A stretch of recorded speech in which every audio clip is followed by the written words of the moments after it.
Okay. Hey, Eva, welcome. Hey, Meytal. Hi, everyone. So, I'm just setting this up, some last uh, technical stuff, Yeah, and I think we are good to go. nice. Eva, thank you so much for taking the time to meeting me here today. This is really amazing to have you here over and to have this talk together. We just finished this past week and a half the physical mastermind, this online training that I've been holding, and we've seen there are such incredible stories where people find such deep emotional release and reporting, feeling sometimes years of emotional weight that's been lifted off of their shoulders. Mm, And I think that for many of the people that have went through the training, and I think that also for everyone else that's tuning in, it could be really incredible to have your perspective about all of this. I want to share, maybe to start off, something just as an inspiration, a testimonial that Jenny shared, that I have already shared with the participants in the training. But just to give context of how deep, um, yeah, how deep this kind of physical work can run and go. So I'm just going to read for a second what she shared. So she shared the following. I am writing to share some of my experiences from the second session. During the dancing, my body went into spontaneous motion. The movements went jerky and sporadic, like the body was throwing off past experiences that have been stuck. This is the first time I have experienced this kind of profound physical release on my own, outside of plant medicine experiences. It felt amazing to be able to trust my body enough to let it express in this way, and I knew I was experiencing a shift that would permanently change me. After yesterday's session, I noticed other changes, usually noticing a click in my right knee when climbing the stairs, but now I went up the stairs so fast with no pain or thought. And then she goes on to share, I experienced extreme abuse in my childhood. The body that has been split during the abuse has survival patterns that I have not yet been able to heal and integrate. My life and my body movements had been reduced to what I felt to be almost military repetition and precision. mm, Through the sessions, there was a physical body pattern change. I feel like my body has been in prison, and I have known that, but been unable to let myself out. I am now feeling my first tastes of a new freedom and the possibility. I have done a lot of healing work in the last 12 years, and I can affirm that this work can be the key to unlocking the body. I wish I had found it years ago. And then she shares love to everyone reading this and going through your own healing journey. She's so beautiful and thoughtful of her to say and write. yeah. So yeah, and we kept on receiving these kind of messages from people that write to us and share by email that through the dancing there was a lot of sadness sometimes that got released out, and a lot of joy that came in. And I think that you and I and other people that engage in this kind of practice, we know firsthand how it feels when it gets this alive and this bubbly and this tasty in Yeah. the body. But I'd love to have your help to shed more light on what is it there, what, because oftentimes emotional and physical tension, Mm, they come together, and the way that they interact with one another sometimes is almost like a mystery. And if hang on, we didn't introduce you properly, which is my sorry. We dived right in, and I know you so well, and I completely forgot to introduce you. So, before that, would you please share with us your incredible background and the incredible work that you do with people? of course. And first of all, I'm so happy, like delighted for everyone that has experienced the physical mastermind with you, because that is such a treat. I know because I've been in it myself. Um, and yeah, I'm Eva Beronius, and I work like, why would I be a person that could talk about these things? Well, I've done my own journey with this. And I very much recognize myself in Jenny's story about having experienced abuse and having carried in the body, as we all do, but also Mm, with the sense of keeping my body in prison. And even though I was trained as a dancer and I saw myself as very physical and, in a sense, like have big body awareness, but like these pockets that mm, was stored in the body was still like locked away, in little rooms that was unexplored. So it all started with my own journey of healing, of releasing what was stored in the body and having a different experience of myself and of relationships and love for life and all of the good things that comes when we step out of just repeating internally that old traumatic experience, right? mm, So I started teaching this work back in 2018 and have developed something that I called embodied self mastery. So I take people on a journey to teach them how to self heal, how to meet with parts of themselves so that an old emotional wound can finally be healed.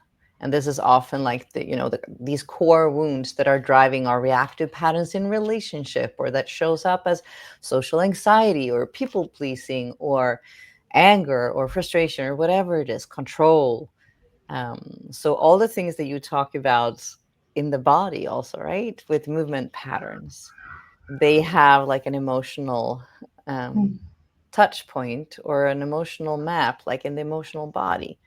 So that's why I really love your work, and it's very close to how I teach people and how I guide people to take themselves through deep emotional healing. So I loved hearing this story, and it makes so much sense for me. Like, of course, people are experiencing these kind of emotional releases when doing the work that you invite them into. And to your question, like, why, what is going on there? Why would this happen? um our emotions, and it's so it sounds so rudimentary, like so foundational when we say it, almost so simple, but like your emotion is stored in the body. And since we've been so identified with the thinking mind and kind of put the thinking mind as on top of the hierarchy, we forget what that means. So often when we have stressful experiences, it often expresses as something in the mind. We notice the thinking mind being in stress, and we're having negative thinking or self criticism or judgment or trying to figure it all out. But, and then we try to go solve it yeah. in the Mm, mind and with the mind. But what we miss is there are often several layers that is then like pushing this mind thinking, the thought process, like to the surface. So that's what we notice, but there are several other layers going on. So when we start dropping into the body and start shifting our nervous system state, which is a big piece of both the Feldenkrais and the Fathom High work, right? You yeah. shift into the parasympathetic nervous system state. And when you do, it speaks for itself. It's like when you're in a stressful state, when you're in a survival state, when you're in the sympathetic nervous system state, there's no room for healing, for Mm, processing, for feeling. It's a do, and a vigilance, and where's my next problem that I need to solve. yeah. So it's just that you've shifted into that gear in your being, in the body and in the brain, where there's no room for healing, for release, for processing. So that's the first piece. We need to shift into this different gear. And when you do, the fantastic thing is that The mind doesn't need to do the healing or the emotional release or the connection with the emotion. The body knows how to do that. And Mm, it's like it's working for you and it's more than willing to do that process. It's often the thinking mind that's afraid of it. Oh my God, like feeling all of this is so scary, or I'm going to get stuck in this big, just void of painful emotions or whatever it is. But it just wants to process it and it knows how to do that. Like mm, you knew how to do that before you learned how to use words or speak a language or do rational thinking. And it speaks so much to this disconnection that has happened, right? Where we have become disembodied, where we've just become like these walking heads. And we think that it's the thinking mind that needs to do something. So dropping into the body will take care of emotional processing for you. mm. Mm, So beautiful. mm, So beautiful. mm. It It's is. amazing. We, Yes. we are we are fantastic. We're amazing. Yeah, it's amazing how much we are wired for healing. And it's amazing to also listen to your story and how you took, a difficult experience and let it manifest into a life of helping others in Yeah. your domain in this way. It's so, yeah, inspiring. And yeah, I think that sometimes when we have a gateway to this work, I hear sometimes from people that like they put the toes in the water, and it's scary. It's Yeah. scary because sometimes it feels like the body and the consciousness and that kind of healing is almost like a deep ocean, and we don't know what's waiting on the other hand. And I think that any kind of change that we're uncertain of where and how it would lead us, it feels scary. Yeah. So, what would you say to people that are on the verge of stepping into their body in this way and embarking onto this journey, but have that fear? Yeah. I usually say a few things. First, I understand. Like it's mind-boggling to me, to a part of me. I find this very funny and almost ironic that I'm here sitting teaching about feeling emotions because I used to be very shut off from it and I used to be very scared of it. And my go-to mantra was like, I'm fine, I'm okay. Nothing going on over here, like Mm, yeah, not feeling anything. I'm chill. So first of all, I I understand that fear. And what really helped me and what is helping my clients a lot is to understand why we become afraid of our emotional experience. So just looking at the conditioning that happens, like growing up with whatever caretakers you had, but also like in society and the collective dream and how we relate to our emotions. mhm, We're often being told that something is wrong, whether that's, outright being told, stop crying or you shouldn't be feeling this way or what's wrong with you, you know, to more subtly just having it modeled that what you're feeling is to be questioned. It's something that you cannot trust. It's something that is scary. Maybe you've been around people that, explode all their emotions because they're immature in the way that they're being with their emotions, because that's what they were taught, right? So there are so many reasons to why we have created a survival response around feeling emotions. mm, So it actually triggers our nervous system because we've been told, it's been connected. It's a neural pathway. It's like, oh, when I feel anger, when I feel sadness, danger, danger. I'm going to be punished. I'm going to be pushed out of the tribe. I'm not going to be loved. I'm not going to be accepted. So we've actually formed neural pathways when feeling emotions means equals survival state. And when something has triggered a survival state in us, we develop what I call protection mechanisms or protective parts. Parts of us, new layers that says, Don't feel this emotion, go distract yourself, do something else, or judge yourself for feeling it. So everything we've kind of experienced growing up with how other people were modeling their relationship with emotions to us is now internalized. Yeah. So it lives inside of us. So just understanding that like we have learned to be afraid of emotions, it doesn't mean one that emotions are scary. It just means that we've built like a very small container to feel emotions inside. Like that protection mechanism have created this like very tiny space. So Mm. feeling emotion in that small space is like a storm in a water glass, in a glass of water. It feels overwhelming and big.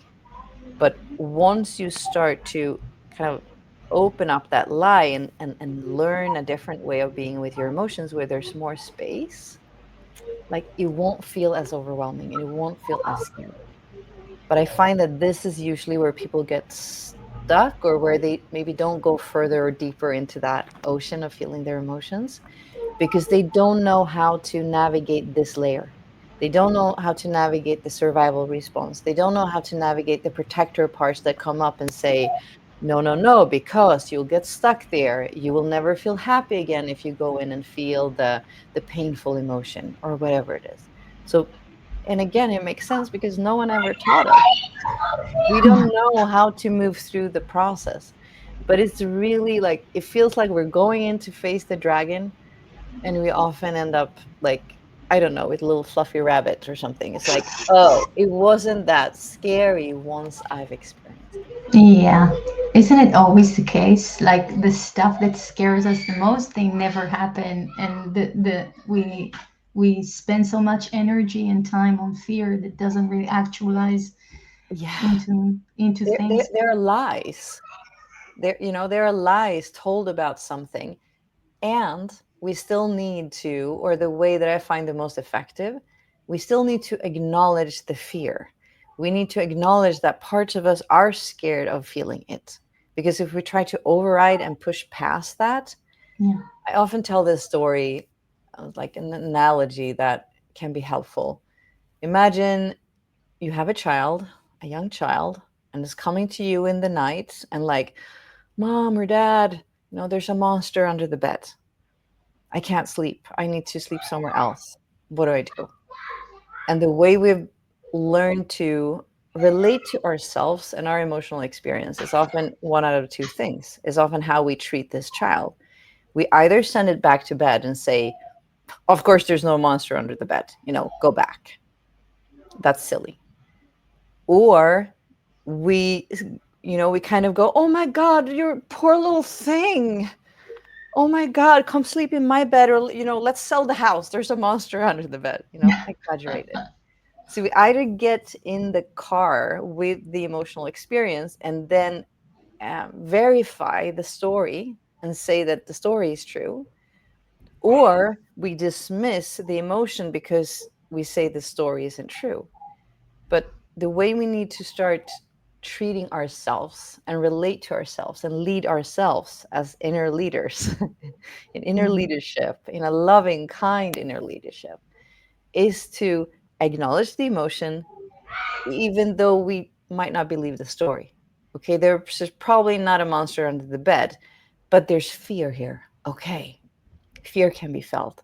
So, this is how we need to start treating the fear that we carry about feeling emotions too. That's our way in to meet with these protector parts and say, hey, I hear you. You are afraid. You're actually talking to me about your experience, that you're afraid of feeling emotions. Oh my God, that makes so much sense because you were 5. You're still Yeah. 5 in a way. You might sound all grown up and, have authority on this topic of emotions and how scary they are, but you're actually 5. And we need to learn together a new way of being with emotions. Yes. And sometimes it's so interesting when you speak about this container, because sometimes I have the feeling that the physical container and the emotional container are interlaced or interwoven with one another. And Yeah. that it's oftentimes I see for myself, for my students, and I think it would be interesting to hear your personal experience with that, as well as, again, to elaborate on it. That when there's more of that inner physical relief of tension, of restriction, when there is that almost inner sigh of something in the body that lands into place, away from restriction, away from that constant tension that's bracing, that's Yeah. making us brace, or that makes us constantly feel like we're just kind of bulldozering ourselves toward somewhere, like about to bump something with our forehead, and we don't Yeah. even know where we're going, but we're going somewhere. You Yeah. know, there's that feeling of constantly needing to be in movement, going elsewhere, being something else. And that action that is so humble and so kind and so rare and so unlike our today's culture of kind of landing into the body and being with it in this way that is kinder, that brings more gentleness, more softness and kindness, just on its sometimes on its own. It's a little bit, I guess, like a mom that takes a kid and embraces it when it's crying, to give it that kind of a support. And then everything that sometimes in a day can feel just so like it's too much, Yeah. becomes so much more relatable, and with perspective into it. At least that's my experience, and that's what I see also with my students. And I'm always curious, you know, that domain of physical and emotional is such an intricate and beautiful dance together, that it just, yeah, it stuns me to see when this kind of work unfolds in this way. It really is. And I it usually boggles my clients and the members of my community when they realize just how much time they've spent in that survival state. Mm, And that's exactly what you're talking about. That sense of I need to keep going, I need to go, go, go, go, go. It's a survival state. It's fight response. I have to work harder. There's something else I have to get to. So just understanding that that's where you're at, that your your brain has shifted into your amygdala and you're in a certain gear. yeah. That's what's happening. So just to have more, compassion for yourself there too, because I see this again and again and again. Like so many people come to me and they're like, I've tried to do all the work. It's kind of what Jenny described. I've done healing for 12 years, and what I see is that they've been trying to do healing and work on their patterns from a stress response. They're coming at it, this Mm, needs to change or else, right? If I don't get rid of this trauma, if I don't, process these emotions, I might not have the relationship that I want. I will not be happy in life. I will not. So now we're just activating a new stress response about healing. mm, There's a new should and must.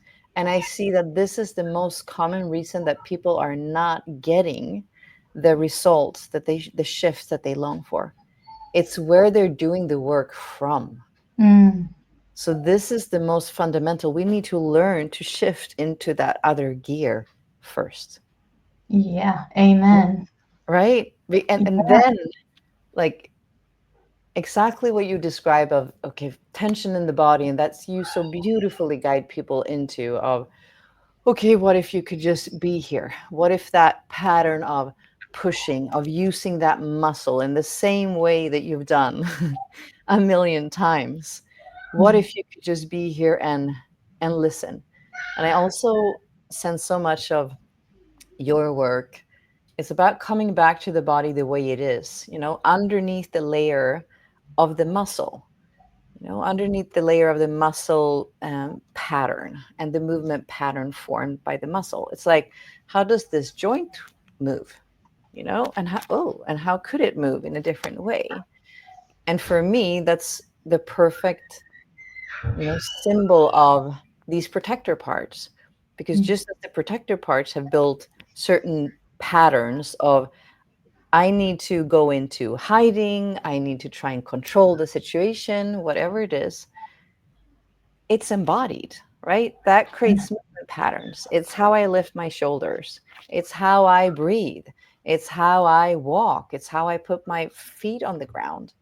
So the protector parts are so much like lodged in the muscles and in your movement patterns and how you're carrying yourself with the muscles, because just just imagine how much your muscles gets activated in a survival response, right? Mm. It's Yeah. like, okay, it's about survival and I need to get this done now and I need to solve this problem or else. Yeah. So that's the rigidity, that's the tension, that's the automated pattern of just moving in the same way over and over and over. So now, when you start unlocking that, meaning when you start to listen and be present, and you've shifted that gear so you can like, be here.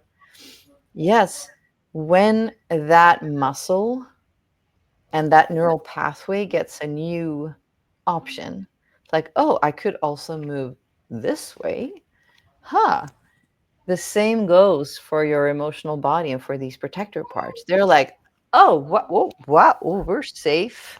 We're safe breathing down into the belly. Like, oh, amazing.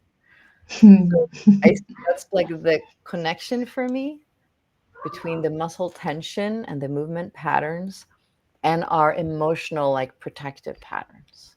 No, it makes so much sense. It just makes so much sense. It's Yeah. amazing because all of our life is stored inside our body, and this is why I love like this work and what unfolds there, because in my tribe inside the program, it's amazing to see the kind of, people sometimes report also coming from circumstances in their life where they felt held back, or they felt um, that something wasn't letting them live in alignment, Yeah. and that stepping into this work has helped them to put the pieces together and to show up differently in their lives.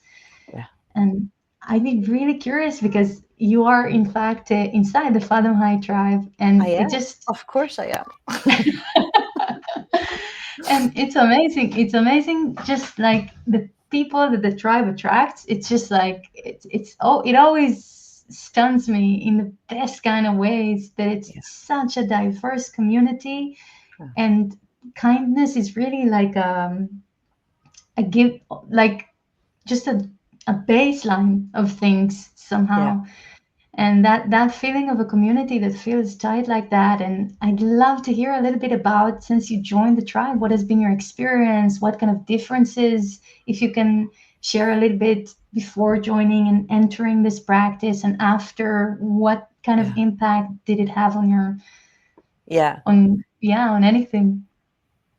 Yeah. So I have a history, or I have experience with the Feldenkrais method since before. Also, since I used to be a dancer and I was trained as a choreographer, and all things movement. It's just been um, a life journey and passion for me. So when I got in touch with you, or when I saw what you were doing, you had done it in a way that really resonated with me, and you had this deeper, I think, understanding and connection with the emotional body as well. So for me to step into the tribe, it was a no-brainer because of, I think, two things: you and how you teach it, like what you bring and the understanding and your just energy, which is includes your knowledge about it, but also your felt experience, like your own embodied experience with it. And then how, like your skill of guiding people through that, guiding people to this place inside of them, because usually we don't have that voice, we don't have that guide yet in ourselves, so we need that voice in our ear. We need someone like taking us there and to open the door into that room so we can access it, and then it becomes accessible to us. So first it was your genius, like how you were teaching it, and your embodied passion for it. But then for me it's a no-brainer to have access to this library, to have this kind of work in my life. And Mm, for me, it's not so much anymore about, okay, I have to fix this or I have to heal this. It's more of a like, how good can it get? How Yeah. free can my body feel, right? How much love and space, spaciousness, and freedom can I experience inside of me, which goes to my body. So for me, it's really a way of treating my body with something that feels really good and something that I know regulates my stress response or relieves it of tension that I've carried or pain that's been there. So I really see it as like this uh, almost like base level for me to have this in my life. It makes so Mm. much sense to give that to both the body and the brain, the nervous system, and ultimately to the heart and the soul. So I can really like connect with myself and feel myself. And I know that when I do a session, it's not just physical, like release of tension and feeling really good and spacious and free in my movement and inside my body. But for me, some of my most my most greatest or inspired work that I do with clients and in programs comes from me going to this state. Okay. Mm. Yeah. It's, the creative juices starts to flow because, like life can move through you instead of you being rigid and thinking you have to figure it out. So for me, it's also just like the best way of getting in touch with my creativity, with inspiration, with, something bigger than me. So that is really what I experience, like both, uh, yeah, both physical tension, releasing a different sense of alignment in my body, being connected with the earth, being connected with myself, and just, yeah, inspiration, creativity. Yeah. Mm. Mm. It's so amazing. I'm so happy to be a part of I know because I know how different it can feel inside the body because I've been there too. And Yeah. before meeting this work and having that tension and trying to recover from car accident, and then after this work, and all of a sudden, just it's beyond it's beyond a mind explosion how different life can feel inside this body when we Yes. enter that kind of work. And that's what I think, that's what motivates me also to do these kind of things, because I feel that oftentimes we take it as a given that we were born to feel. You age, so you feel more tension, everyone's suffering, so just like Yeah. suck it up essentially. Yeah. And I see again and again that things just do not have to be that way, and we don't have to feel so held back Yeah. inside our body. There's such physical, practical tools, and when we apply them, it doesn't stay only in the physical realm. It manifests into every, as you shared, and as just as we're talking through this conversation, into other domains. And it's just yeah, it's pretty. It changes your whole life. I mean, that's not an exaggeration at all because when you're what I call this little inner garden that is you.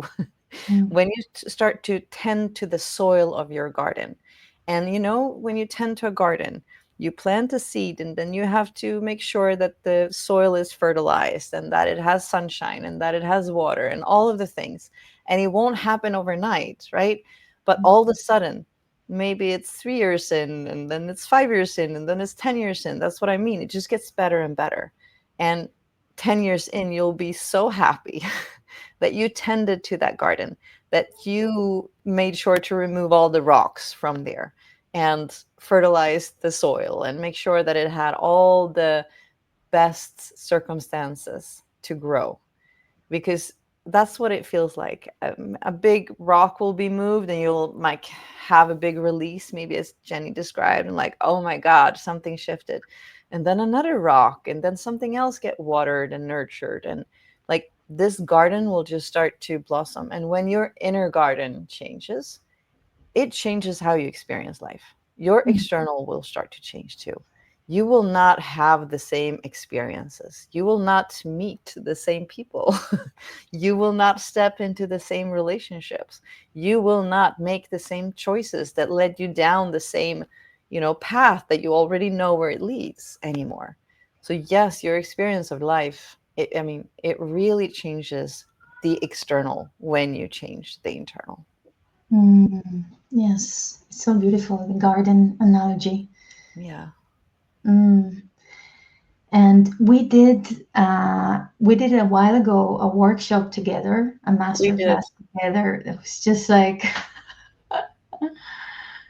That was yeah, amazing. I yeah, love that. And we did it inside of my community for some of the members in there for us to kind of bring our work together. And it yeah, was just like this beautiful weaving where you started bringing people into the body and like, okay, relaxing and getting into that state with themselves. And then I took over and we did an emotional journey and meeting with parts of you that might be scared and stressed and all the things. And then you like went into body again and more emotional. Oh, it was incredible. I loved yeah, every second of it. And the members in my community, we were also like, this goes so well together. yeah, yeah. It was such a powerhouse, It of was. really letting this emotional and physical tension melt.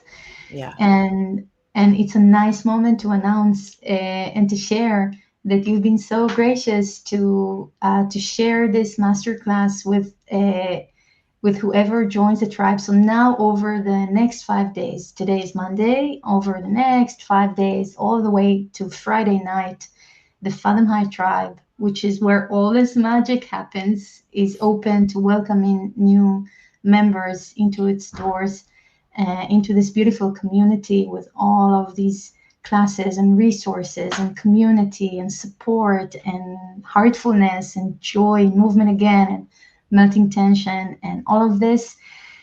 And you've been so amazing to offer this as an extra resource, because sometimes I think that it's so beautiful when we get the opportunity to tie pieces together. And Yes. I really wanted to offer for people that step in now the opportunity to have this specific workshop, because I feel that it just helps right away to enter that kind of a, yeah, essentially this space that we're talking about, this space where you land into your body, and where you can start also to process, to let this work help you so profoundly, going into your world and processing things there. It's so beautiful. And thank you, first of all, so much for your generosity Of for this, course. Yeah. and for, it feels like an act of, I don't know, it's beautiful that you inside the tribe is offering this to other people that are now entering this community.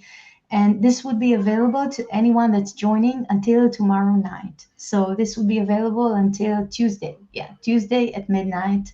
Anyone that joins would also get access to this beautiful journey together, which I feel that together just embraces Yeah. this kind of a change. Because I think that, yeah, again, I think that oftentimes we're scared of change and we stay within where we are. Yes. And change is never comfortable because we don't know what's waiting on the other side of things, and it feels scary. I But think I that's think that, such an important piece to talk about, Meytal. Also, I see it in also in members in my community.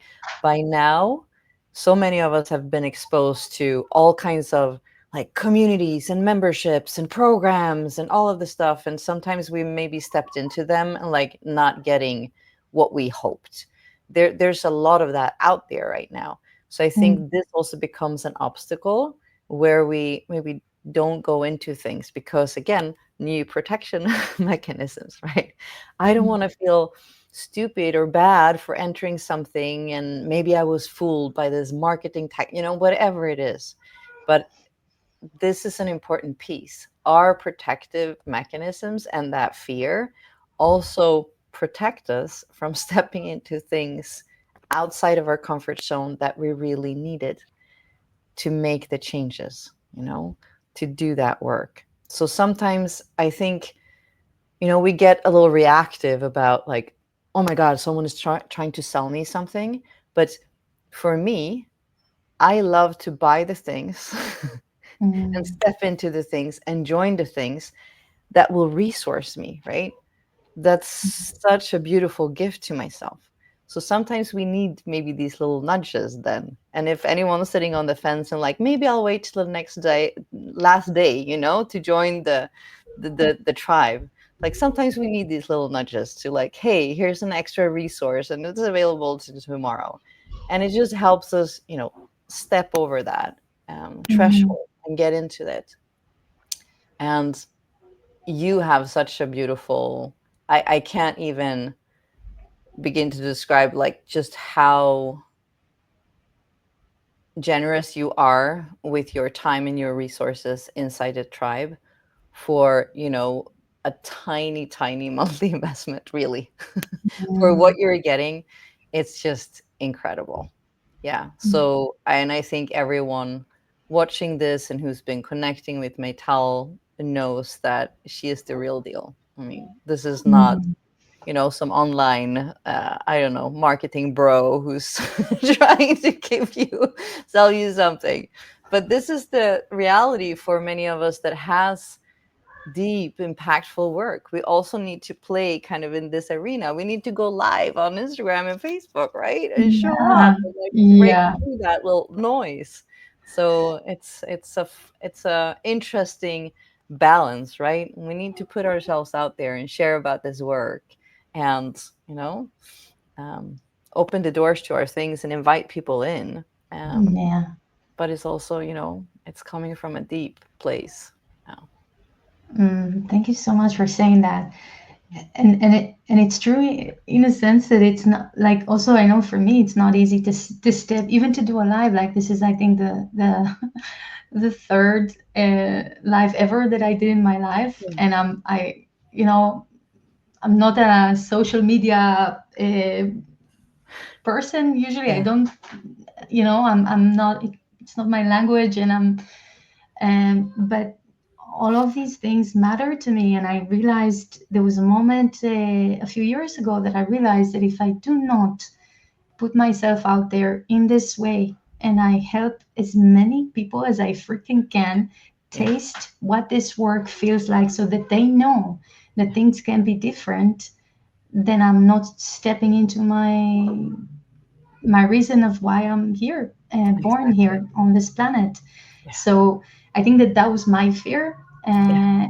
and it and yeah, and I think to overcome that is big and important and precious for me, because what whatever helps to spread this work and this word and that feeling out into the world, Yeah. that just so that people know that it's possible to live differently inside your body.